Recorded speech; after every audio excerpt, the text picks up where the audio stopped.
Hi friends, welcome to our channel. இன்னைக்கு ஒரு சூப்பரான டெசர்ட் ரெசிபி தாங்க பார்க்க போறோம். ரொம்பவே சிம்பிளா நம்ம செஞ்சிடலாம்.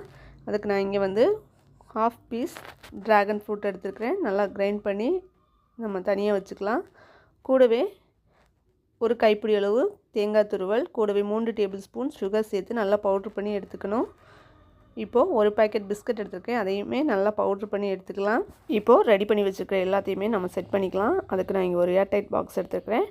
அதில் வந்து ஃபர்ஸ்ட் லேயர் பிஸ்கட் பவுடரை நல்லா இது மாதிரி ப்ரெஸ் பண்ணி நல்லா விட்டுக்கணும். கூடவே கோகோனட் பவுடர் பண்ணி வச்சுக்கிட்டே ஒரு லேயர் போட்டுக்கலாம்.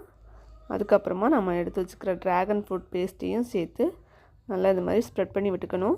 நெக்ஸ்ட் லேயர் பார்த்திங்கன்னா மறுபடியும் பிஸ்கட் பவுடர் வச்சு செட் பண்ணி டெசர்ட்டை வந்து ½ அன் ஹவர் ஃப்ரிட்ஜில் வச்சு எடுத்தோன்னா சூப்பராக ரெடி ஆயிரும். கண்டிப்பாக நீங்களும் ட்ரை பண்ணி பாருங்கள். எப்படி வந்துச்சுன்னு கமெண்ட்ஸில் சொல்லுங்கள். வீடியோ புதுசாக பார்க்குறீங்கன்னா கண்டிப்பாக சப்ஸ்கிரைப் பண்ணி சப்போர்ட் பண்ணுங்கள். தேங்க்ஸ் ஃபார் வாட்சிங்.